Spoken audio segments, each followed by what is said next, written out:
Hi guys, నేను మీ Prabhakar. Welcome to Telugu mystery. Gujarat లోని సూరత్ లో ఉన్న పోలీస్ స్టేషన్ కు అర్ధరాత్రి ఒక లేడీ కాల్ చేసింది. ఆమె చాలా భయంగా మాట్లాడుతోంది. సార్, దయచేసి మా ఇంటికి వెంటనే రండి. నా కుటుంబం మొత్తం ప్రమాదంలో ఉంది. మమ్మల్ని కాపాడండి అని భయంగా చెప్పింది. ఇంత రాత్రిపూట ఒక మహిళ అంత భయంతో ఫోన్ చేసిందంటే ఏదో తప్పుగా జరుగుతోందని పోలీసులు అనుకున్నారు. కాస్త కూడా ఆలస్యం చేయకుండా పోలీసులు ఆమె ఇంటికి వెళ్లారు. ఆ ఇంటికి వెళ్ళగా బయట గేటు తెరిచే ఉంది. లోపలున్న మెయిన్ డోర్ కూడా తెరిచే ఉంది. వారి ఇల్లు గుజరాత్ లో ధనవంతులు నివసించే ప్రాంతంలో ఉంది. పోలీసులు నెమ్మదిగా ఇంటిలోకి వెళ్లారు. హాల్లో ఒక వ్యక్తి రక్తపు మడుగులో పడి ఉన్నాడు. ఎవరో అతన్ని కత్తితో పొడిచి హత్య చేశారు. ఈ సీన్ చూడగానే పోలీసులు క్లూస్ టీమ్ కు అంబులెన్స్ కు కాల్ చేసి విషయం చెప్పారు. ఆ ఇంటిని మొత్తం జల్లెడబట్టారు. అప్పుడు మొదటి అంతస్తులోని ఒక గది నుండి అకస్మాత్తుగా శబ్దం వినిపించింది. లోపల ఉన్న ఎవరో తలుపును గట్టిగా కొడుతున్నట్లు అనిపించింది. పై అంతస్తులోని ఆ గదిలో ఎవరో బంధించబడి ఉన్నారని అర్థం చేసుకున్న పోలీసులు పైకి పరిగెత్తారు. తలుపులు తెరవగానే ఒక లేడీ చేతిలో పాపను పట్టుకుని బయటకు వచ్చింది. పోలీసులను చూడగానే ఆమె ఊపిరి పీల్చుకుంది. సార్, మీకు నేనే ఫోన్ చేశాను అని అంది. ఆ తర్వాత ఏం జరిగిందో చెప్పింది. సడన్ గా ఇద్దరు వ్యక్తులు మా ఇంట్లో చొరబడ్డారు. వారు నన్ను కత్తితో బెదిరించి ఈ గదిలో పెట్టి తాళం వేశారు. కానీ నా భర్త బయటే ఉన్నాడు. ఆయన క్షేమంగానే ఉన్నాడా అని అడిగింది. ఆమెను వారు కిందకు తీసుకువచ్చారు. తన భర్త రక్తపు మడుగులో ఉండడం చూసి ఆమె కుప్పకూలింది. అదే టైంలో ఫోరెన్సిక్ టీం వచ్చి క్రైమ్ సీన్ ను క్షుణ్ణంగా పరిశీలిస్తోంది. ఫింగర్ ప్రింట్స్, ఫుట్ ప్రింట్స్ లేదా DNA ఏదైనా దొరుకుతుందేమోనని వెతికారు. ఇంట్లో విలువైన వస్తువులు ఏమైనా చోరీ అయ్యాయా అని చెక్ చేశారు. కానీ ఒక్క వస్తువు కూడా పోలేదు. అందువల్ల ఇది దోపిడీ కోసం చేసిన హత్య కాదు, ఎవరో పక్క ప్లాన్ ప్రకారం ఈ వ్యక్తిని హత్య చేశారని పోలీసులకు కనిపించింది. హత్యకు గురైన వ్యక్తి గురించి పోలీసులు సమాచారం సేకరించగా అతని పేరు దీక్షిత్ జర్వాలా అని తెలిసింది. అతని వయసు 25. అతను గుజరాత్ లో ఒక పెద్ద వ్యాపారవేత్త. టెక్స్టైల్ బిజినెస్ చేస్తున్నాడు. కోట్ల రూపాయల టర్నోవర్ చేస్తున్నాడు. ఇంట్లో చాలా బంగారం, వజ్రాల నగలు, చాలా డబ్బు ఉన్నా ఒక్క రూపాయి కూడా చోరీ కాలేదు. అతని భార్య పేరు విల్సీ. ఆమెతో మాట్లాడదామంటే ఆమె చాలా షాక్ లో ఉంది. అందువల్ల పోలీసులు మాట్లాడలేకపోయారు. దీక్షిత్ కు వ్యాపారంలో హత్య చేసేంత శత్రువులు ఎవరు లేరు. పైగా ఇంట్లో దోపిడీ కూడా జరగలేదు. మరి ఈ హత్య ఎలా జరిగింది? ఎవరు చేశారు? దీని వెనుక మోటివ్ ఏంటి అని పోలీసులకు చాలా ప్రశ్నలు కలిగాయి. ఇంట్లోకి ఫోర్స్డ్ ఎంట్రీ కూడా లేదు.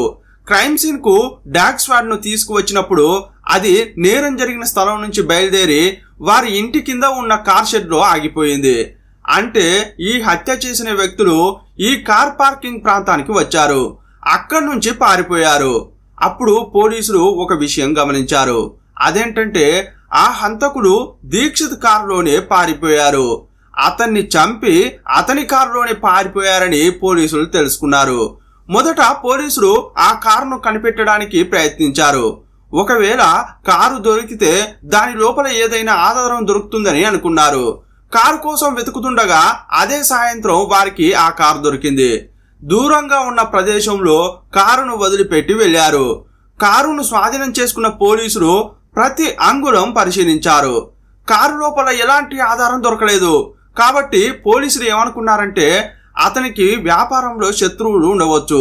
బహుశా అతనికి మరొక మహిళతో అక్రమ సంబంధం ఉండి ఉండవచ్చు. అందువల్ల ఈ హత్య జరిగి ఉండవచ్చు అనే కోణంలో దర్యాప్తు ప్రారంభించారు. కానీ అతనికి అలాంటి అక్రమ సంబంధాలు ఏవీ లేనట్లు తెలుస్తోంది. భార్యాభర్తలు సంతోషంగానే జీవిస్తున్నారు. వారికి ఒక బిడ్డ కూడా పుట్టింది. అసలు ఏం జరిగిందో తెలియక పోలీసులు నిజంగా గందరగోళానికి గురయ్యారు. ఈ హత్యకు మోటివే తెలియక, ఈ కేసును ఎలా ఛేదించాలో తెలియక పోలీసులు తలలు పట్టుకున్నారు. ఇంతకీ గుజరాత్ లోని ధనవంతులు నివసించే ప్రాంతంలో ఉండే ఈ వ్యాపారవేత్త దీక్షిత్ ను ఎవరు చంపారు? ఎందుకు చంపారు? ఈ హత్య వెనుక ఉన్న రహస్యమేంటో ఈ వీడియోలో చూద్దాం.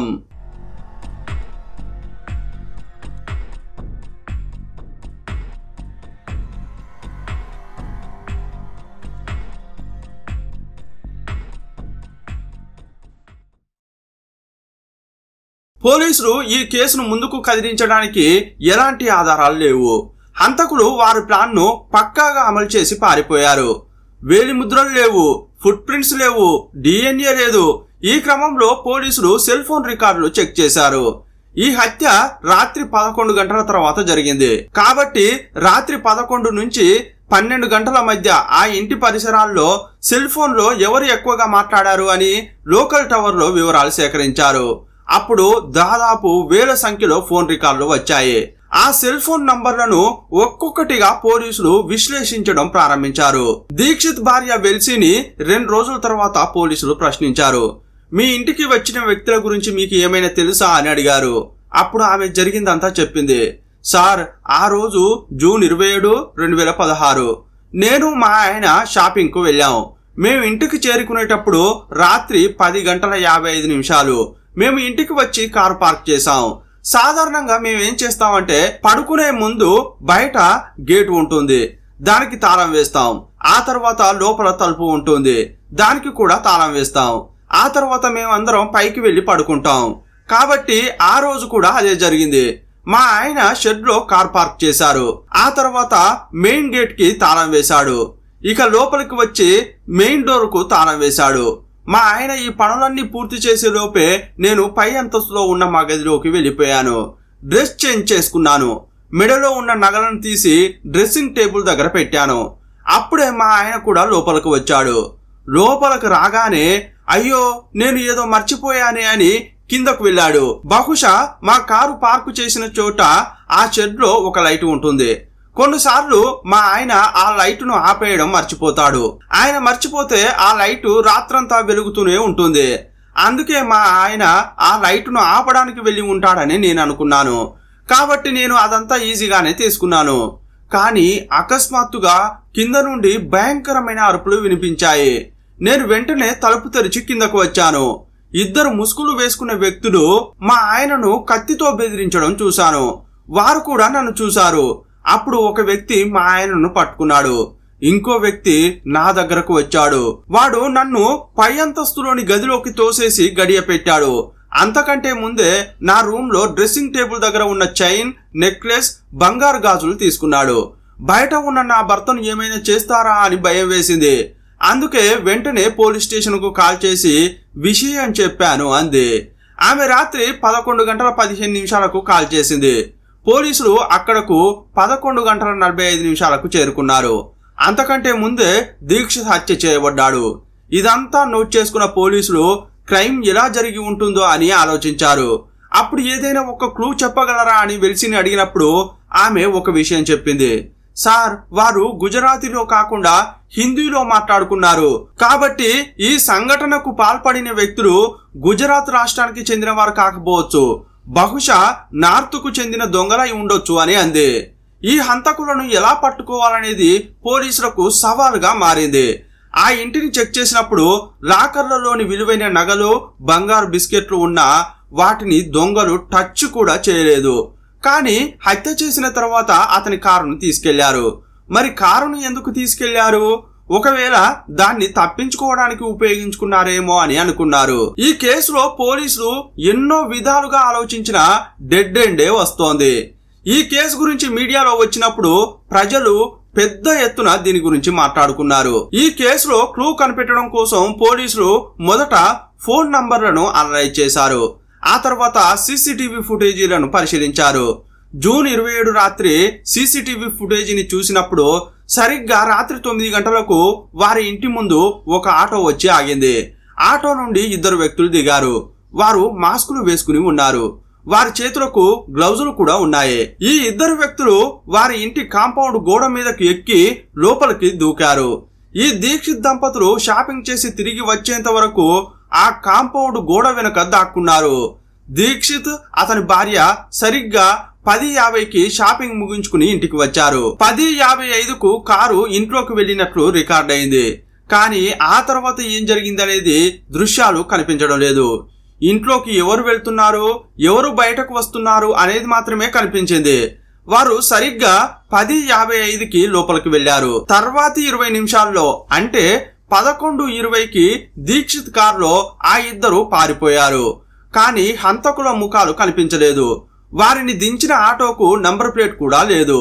వారు ఆల్రెడీ నంబర్ ప్లేట్ తీసేశారు.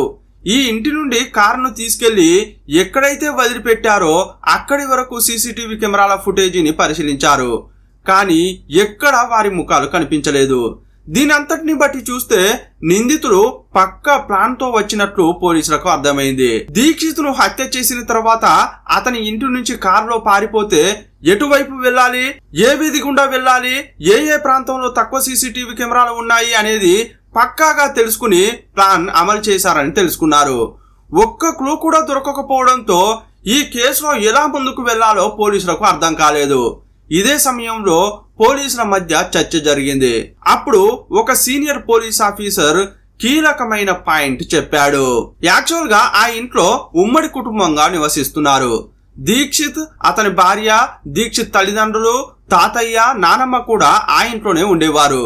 కానీ ఈ హత్య జరిగినప్పుడు ఇంట్లో దీక్షిత్, అతని భార్య మాత్రమే ఉన్నారు. మిగతా కుటుంబ సభ్యులు ఒక ఫంక్షన్ కోసం వేరే ఊరుకు వెళ్లారు. దీన్ని బట్టి చూస్తే హంతకులకు దీక్షిత్, అతని భార్య మాత్రమే ఇంట్లో ఉంటారని ముందే తెలిసింది. ఈ సమాచారం వారికి ఎలా వెళ్లి ఉంటుంది? ఇంట్లో ఉన్న ఎవరో ఈ సమాచారాన్ని హంతకులకు ఇచ్చి ఉండవచ్చు. దీన్ని బట్టి చూస్తే ఇది ఇంట్లో ఉన్న ఎవరో చేసిన పనిలా ఉంది అని పోలీసులు అనుకున్నారు. ఇదే సమయంలో దీక్షిత్ తండ్రి పోలీసులకు ఫోన్ చేసి ఒక ముఖ్యమైన విషయం చెప్పాడు. అదేంటంటే కోడలు వెలిసి ఇచ్చిన వాంగ్మూలాన్ని ఆయన పూర్తిగా చదివాడు. అందులో ఆమె ఏం చెప్పిందంటే హంతకులలో ఒకడు పై అంతస్తుకు వెళ్లి ఆమె గదిలో ఉన్న నగలు తీసుకున్నాడని చెప్పింది. కానీ అది అబద్ధం అని చెప్పాడు. ఎందుకంటే ఆమె ఆ రోజు వేసుకున్న నగలన్నీ భద్రంగా ఉన్నాయని చెప్పాడు. భర్త చనిపోతే భార్య ఎంత బాధతో ఉంటుంది, కానీ నా కోడలి ముఖంలో కొంచెం కూడా బాధ లేదని చెప్పాడు. కుటుంబంలో ఉన్న ప్రతి ఒక్కరూ వెల్సీ పైనే అనుమానం ఉందని చెప్పారు. అప్పుడు పోలీసులకు ఒక అనుమానం కలిగింది. విలువైన నగలన్నీ ఇంట్లోనే ఉంటే దొంగలు కొట్టేశారని వెల్సీ ఎందుకు అబద్ధం చెప్పిందని పోలీసులు అనుకున్నారు.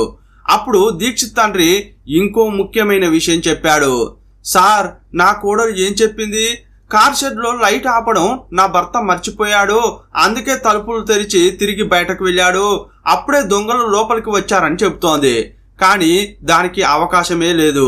ఎందుకంటే ఆ కార్ షెడ్ లో లైట్ ఆపడానికి మా ఇంటి తలుపులు తెరవాల్సిన అవసరమే లేదు. లోపల కూడా స్విచ్ ఉంటుంది. అక్కడి నుంచే నా కొడుకు స్విచ్ ను ఆఫ్ చేస్తాడు. వాడు నిజంగా కార్ షెడ్ లైట్ ఆపడానికి కిందకు వెళ్ళినట్లయితే మెయిన్ డోర్ తెరిచే అవకాశమే లేదని చెప్పాడు. ఇదంతా విన్న తర్వాత ఈ హత్యలో వెల్సీ పాత్ర ఉండి ఉంటుందని పోలీసులకు అనిపించింది. వెల్సీని అదుపులోకి తీసుకుని పోలీస్ స్టేషన్ కు తీసుకెళ్లారు. ఆమెను 2 ప్రశ్నలు అడిగారు. మొదట కార్ షెడ్ లైట్ గురించి అడిగారు. ఆ లైటును లోపల నుంచి ఆఫ్ చేయగలిగితే మీ భర్త ఎందుకు తలుపులు తెరవాల్సి వచ్చింది, మీరు ఎందుకు అబద్ధం చెప్పారు అని అడిగారు. అప్పుడు ఆమె ఏం చెప్పిందంటే, సార్, మా ఆయన కార్ షెడ్ లైట్ ఆపడానికి బయటకు వెళ్ళాడో లేదో నాకు తెలియదు, అది నా ఊహ మాత్రమే. ఆయన తాళం వేసి పైనున్న గదికి వచ్చారు. పైకి వచ్చిన తర్వాత ఒక్కసారిగా ఓ అన్నాడు. ఏంటి అని అడిగితే ఇప్పుడే వస్తాను అని కిందకు వెళ్ళిపోయాడు. బహుశా ఆయన కార్ షెడ్ లైట్ ఆన్ చేసి వదిలేశారేమో, దాన్ని ఆపడానికి వెళ్తున్నారేమో అని నేను అనుకున్నాను, అందుకే అలా చెప్పాను. అంతేకాని ఆయన కార్ షెడ్ లైట్ ఆపడానికే వెళ్తున్నాడని ఆయన నాకు చెప్పలేదు అంది. సరే, దీన్ని వదిలేయండి. మీరు ఇంకో విషయం ఏం చెప్పారు? ఇంట్లోకి దొంగలు వచ్చి నా నగలు ఎత్తుకెళ్లిపోయారని చెప్పారు కదా, అవి ఇప్పుడు ఇంట్లోనే ఉన్నాయి కదా అని నిలదీశారు. దానికి కూడా ఆమె కూల్ గా సమాధానం చెప్పింది. సార్, ఆ దొంగలు నన్ను భయపెట్టినప్పుడు వారికి నగలు ఇచ్చాను, కానీ ఆ కంగారులో ఏ నగలు ఇచ్చానో నాకు కరెక్ట్ గా తెలియదు. బహుశా వారు వేరే నగలు దొంగిలించారేమో అంది. ఒకవేళ మా అత్తమామలు చూసింది వేరే నగలు అయి ఉండవచ్చని అంది. అప్పుడు వెంటనే పోలీసులు సీసీటీవీ ఫుటేజీ చెక్ చేశారు. ఆమె షాపింగ్ కు వెళ్లిన మాల్లో సీసీటీవీ కెమెరా ఫుటేజీని పరిశీలించారు. ఆమె షాపింగ్ కు వెళ్ళినప్పుడు ఏవైతే ఆభరణాలు వేసుకుందో అవి భద్రంగానే ఇంట్లో ఉన్నాయి. దీన్ని బట్టి చూస్తే దొంగిలించబడ్డాయని చెబుతున్న ఆభరణాలు ఇంట్లోనే ఉన్నాయని తెలుసుకున్నారు. ఇంట్లోనే ఉన్న నగలను ఎందుకు దొంగిలించారని చెప్పారు? నిజం చెప్పండి అని పోలీసులు అడిగారు. ఆమె నోరు మెదపలేదు. అప్పుడు పోలీసులు ఒక చాలా తెలివైన ప్రశ్న అడిగారు. చూడండి మేడం, మీరు చెప్పిన దాని ప్రకారం మీ భర్తను హత్య చేసిన తర్వాత వారు మీ భర్త కారును తీసుకుని పారిపోయారు. మీ భర్త ప్రతిరోజు కారును పార్క్ చేసిన తర్వాత కారు తాళం చెవిని ఎక్కడ పెడతారు అని అడిగారు. మా ఇంట్లోని ఒక అల్మారాలో తాళం చెవిని పెడతాడు అని ఆమె చెప్పింది. కానీ మీ ఇంట్లో కారు తాళం చెవి ఏ అల్మారాలో ఉంటుందో ఆ దొంగలకు ఎలా తెలుసు? మీ ఇంట్లో చాలా అల్మారాలు ఉన్నాయి. సరిగ్గా 15 నిమిషాల్లోనే హత్య చేసి ఆ కారు తాళం చెవి తీసుకుని పారిపోయారంటే వారికి ఖచ్చితంగా ఈ కారు తాళం చెవి ఎక్కడ ఉందో తెలిసి ఉండాలి. లేదంటే మరొకరు వారికి ఆ కారు తాళం చెవిని ఇచ్చి ఉండాలి. ఆ కారు తాళం చెవిని మీరే ఇచ్చారా అని అడిగారు. ఆ మాట వినగానే ఆమె ఫ్యూజులు ఎగిరిపోయాయి. ఇలాంటి ప్రశ్న వేస్తారని ఆమె అస్సలు ఆలోచించనే లేదు. లేదు సార్, నాకు ఆ విషయం తెలియదు, వారికి అది ఎలా తెలిసిందో నాకు తెలియదు అని దాటవేస్తోంది. అప్పుడు పోలీసులు ఏమన్నారంటే, చూడండి మేడం, ఇంకా మీరు దాచడానికి ప్రయత్నిస్తున్నారు. ఈ హత్యలో మీరు కూడా భాగస్వామి అని మాకు తెలుసు. మీతో పాటు ఇంకెవరున్నారో మాకు తెలియదు. మీరు ఆ విషయం చెబితే మేము ఈ కేసును త్వరగా క్లోజ్ చేస్తాం అన్నారు. బాగా ఆలోచించిన తర్వాత ఆమె ఈ హత్యను తానే చేసినట్లు ఒప్పుకుంది. నా భర్త దీక్షిత్ జరివాలాను నేను నా ప్రియుడు సుకేత్ కలిసి పథకం ప్రకారం చంపినట్లు చెప్పింది. ఆమె ప్రియుడు సుకేత్ అలియా సన్నీతో పాటు అతని డ్రైవర్ ధీరేంద్ర చౌహాన్ కూడా ఈ హత్యలో పాల్గొన్నాడని, అసలేం జరిగిందో చెప్పింది. 2015లో దీక్షిత్ కు వెల్సీకి పెళ్లి జరిగింది. అప్పుడు ఆమె కాలేజీలో చదువుతోంది. అప్పటికే ఆమె సన్నీతో ప్రేమలో ఉంది. కానీ వారి ప్రేమను పెద్దలు అంగీకరించలేదు. అదే సమయంలో ధనవంతుల కుటుంబం అయిన దీక్షిత్ సంబంధం వచ్చింది. అందువల్ల ఆమెకు దీక్షిత్ తో పెద్దలు పెళ్లి చేశారు. అతనితో కాపురం చేసింది. ఒక బిడ్డ కూడా పుట్టింది. ప్రియుడిని కూడా మర్చిపోయింది. కానీ ఒకరోజు అనుకోకుండా అతన్ని రోడ్డుపై చూసింది. అప్పుడు ఇద్దరు మళ్లీ మాట్లాడుకోవడం మొదలు పెట్టారు. పాత జ్ఞాపకాలు నెమరు వేసుకున్నారు. దీక్షిత్ ఇంట్లో వెలిసి విలాసవంతమైన జీవితం గడుపుతున్న భర్తతో ఉన్నప్పుడు కలిగే ఆనందం కంటే ప్రియుడితో ఉన్నప్పుడు కలిగే ఆనందమే ఆమెకు ఎక్కువ అనిపించిందట. అందువల్ల తిరిగి ప్రియుని దగ్గరకే వెళ్లాలని అనుకుంది. అప్పుడే మేమిద్దరం ఒక ప్లాన్ వేశామని చెప్పింది. నా భర్తను అడ్డు తొలగిస్తే మేమిద్దరం కలిసి సంతోషంగా జీవించగలం. కాబట్టి అతని మరణం సహజమైందిగా లేదా ఒక ప్రమాదంగా క్రియేట్ చేయాలని అనుకున్నాం. అలాగాని చేస్తే ఆస్తికి ఆస్తి వస్తుంది, తర్వాత నిన్ను పెళ్లి చేసుకుంటా అని సన్నీ చెప్పాడు. అందువల్లే ఇద్దరం కలిసి పక్కా ప్లాన్ ప్రకారం దీక్షిత్ను చంపినట్లు ఒప్పుకుంది. ప్లాన్ ప్రకారం ఆ రోజు సన్నీ అతని డ్రైవర్ నంబర్ ప్లేట్ లేని ఆటోలో రాత్రి 9:45 దీక్షిత్ ఇంటి కాంపౌండ్ లోకి వచ్చి దాక్కున్నారు. నాకు ఆ విషయం ముందే తెలుసు. నా భర్తను ఇంట్లోకి వెళ్ళమని చెప్పి మెయిన్ డోర్ కు నేను తాళం వేస్తా అని చెప్పాను. కానీ నేను తలుపులను దగ్గరకు వేశాను తప్పితే తాళం వేయలేదు. నా భర్త లివింగ్ రూమ్ లోనే ఉన్నాడు. కానీ నేను పై అంతస్తులోని గదికి వెళ్ళాను. కాసేపు అయ్యాక నా భర్త నా వెనుకే వచ్చాడు. అప్పుడు వారిద్దరూ లోపలికి వచ్చారు. ఎవరో లోపలికి వస్తున్న శబ్దం విని నా భర్త కిందికి వచ్చాడు. వారు అతనిని కత్తితో బెదిరించారు. నా కళ్ళ ముందే పొడిచి చంపారు. అప్పుడు నేనే వారికి కారు తాళం చెవి ఇచ్చి అందులో పారిపోమని చెప్పాను. పారిపోయే ముందు నన్ను గదిలో తాళం వేసి వెళ్ళమన్నాను. ఇదంతా 15 నిమిషాల్లోనే జరిగింది. ఆ తర్వాతే నేను పోలీస్ స్టేషన్ కు కాల్ చేశానని చెప్పింది. వెంటనే పోలీసులు మరో 2 నిందితుల కోసం వేట మొదలు పెట్టారు. చివరకు సన్నీ, ధీరేంద్రను పట్టుకున్నారు. ఆ తర్వాత వారిని దింపిన ఆటో డ్రైవర్ ను కూడా పట్టుకున్నారు. అతన్ని ఎంక్వైరీ చేసినప్పుడు ఏం చెప్పాడంటే, వారు నాకు ఎక్కువ డబ్బు ఇస్తామని చెప్పి ఆటో ఎక్కారు. నంబర్ ప్లేట్ ను తీసేయమని చెప్పారు. ఎక్కువ మొత్తంలో డబ్బు ఇవ్వడం వల్ల ఒప్పుకున్నానని అతడన్నాడు. ఈ కేసులో ఈ ఆటో డ్రైవర్ కూడా ఒక సాక్షి. ఈ వాంగ్మూలాన్ని పోలీసులు నమోదు చేసుకున్నారు. సుకేత్ యొక్క డ్రైవర్ అయిన ధీరేంద్ర ఒక షాప్ కు వెళ్లి గ్లౌజులు, మాస్కులు కొన్నాడు. ఆ షాపు యజమాని కూడా కోర్టుకు వచ్చి సాక్ష్యం చెప్పాడు. కానీ వాటిని ఎందుకు కొన్నాడో నాకు తెలియదు అని చెప్పాడు. మొదట్లో తప్పు చేశామని ఒప్పుకున్న నిందితులు తర్వాత మాట మార్చారు. ఈ కేసు వీగిపోవడానికి చాలా కారణాలు ఉన్నాయి. ఈ హత్య ఎవరు చేశారో తెలుస్తోంది, కానీ వారే చేశారని నిరూపించడానికి ఆధారాలు లేవు. ఈ ఇద్దరు వ్యక్తులు నేరం జరిగిన ప్రదేశానికి వచ్చి హత్య చేసి పారిపోయారని నిరూపించడానికి చిన్న క్లూ కూడా లేదు. కేవలం ఆటో డ్రైవర్ వాంగ్మూలం, షాపు యజమాని ఇచ్చిన వాంగ్మూలం, తప్పును ఒప్పుకున్నట్లు వెలిసి ఇచ్చిన వాంగ్మూలాలతోనే పోలీసులు కోర్టుకు వెళ్లారు. కోర్టుకు వెళ్లిన తర్వాత అంతా మాట మార్చారు. వెలిసి ఏం చెప్పిందంటే, సార్, ఆ రోజు నేను హత్య చేసినట్లు ఒప్పుకున్నది నిజమే, కానీ పోలీసులు నన్ను బెదిరించి ఆ వాంగ్మూలం తీసుకున్నారని కోర్టులో చెప్పింది. ఆటో డ్రైవర్ ఏం చెప్పాడంటే పోలీసులు నన్ను బెదిరించారు, అందుకే అలా వాంగ్మూలం ఇచ్చానని అతడు కూడా అన్నాడు. ఇక షాపు యజమాని ఏం చెప్పాడంటే ధీరేంద్ర నా దగ్గర తరచుగా గ్లౌజులు మాస్కులు కొనేవాడు, అతను బైక్ రైడులకు వెళ్లేవాడు, అందుకే వాటిని అతడు ఉపయోగించేవాడని చెప్పాడు. నిందితులు క్రైమ్ సీన్ లోనే ఉన్నారనడానికి ఆధారాలు లేవు. సంఘటన స్థలంలో వారి ఫింగర్ ప్రింటో ఫుట్ ప్రింటో డిఎన్ఏనో దొరకలేదు. ప్రత్యక్ష సాక్షులు అనుకున్న ఆటో డ్రైవర్ షాపు యజమాని కోర్టులో మాట మార్చారు. వీటన్నింటికీ మించి హత్య కోసం ఉపయోగించిన ఆయుధాన్ని పోలీసులు కనుగొనలేకపోయారు. హత్య జరిగిన సమయంలో ఆ ప్రాంతంలో ఉన్న ప్రతి ఒక్కరి సెల్ ఫోన్ డేటా రికార్డులను పోలీసులు సేకరించే ఉంటారు. బహుశా వారు తమ ఫోన్లను ఇంట్లోనే వదిలిపెట్టి ఉండవచ్చు. ఒకవేళ క్రైమ్ సీన్ కు తీసుకెళ్లి ఉంటే ఖచ్చితంగా ఈ ఇద్దరు సెల్ ఫోన్లు హత్య జరిగినప్పుడు దీక్షిత్ ఇంట్లోనే లొకేషన్ చూపించి ఉండేవి. అలాగైనా పోలీసులు నిరూపించగలిగే అవకాశం ఉండేది. నిందితులు కారు వదిలి వెళ్లిన తర్వాత కొంత దూరం వరకు ఎటువైపు వెళ్లారో ఆయా రోడ్లపై ఉండే సీసీటీవీ కెమెరాలను చెక్ చేసి ఉంటే ఏమైనా తెలిసేదేమో. ఇంతకీ వెల్సీ సుకేష్ ఫోన్లను పోలీసులు పరిశీలించారో లేదో. ఒకవేళ పరిశీలించి ఉంటే వారు హత్యను ఎలా చేయాలని ఫోన్లలో చాటింగ్ చేసుకోవడమో మాట్లాడుకోవడమో చేసే ఉంటారు. వాటి ద్వారా ఆధారాలు సేకరించవచ్చు. హత్య జరిగిన రోజు జూన్ 27న వారు ఖచ్చితంగా టచ్ లో ఉండే ఉంటారు. ఎప్పటికప్పుడు అప్డేట్స్ ఇచ్చుకునే ఉంటారు. ఆ రికార్డులను పరిశీలించిన ఈ కేసులో అది ముఖ్య సాక్ష్యం అయ్యేది. నేరస్తులు ఎంత తెలివిగా క్రైమ్ చేసినా ఏదో ఒక ఆధారం వదిలి వెళ్తారు. పోలీసులు దాన్ని గమనించడంలో విఫలమయ్యారేమో అనిపిస్తోంది. అందుకే ఈ ముగ్గురు ప్రస్తుతం చట్టం నుంచి తప్పించుకుని స్వేచ్ఛగా తిరుగుతున్నారు. యాక్చువల్ గా ఇది పరిష్కరించదగిన కేసులాగే కనిపిస్తోంది. 2016 జూన్ 27వ తేదీన దీక్షిత్ జరివాల హత్య జరిగింది.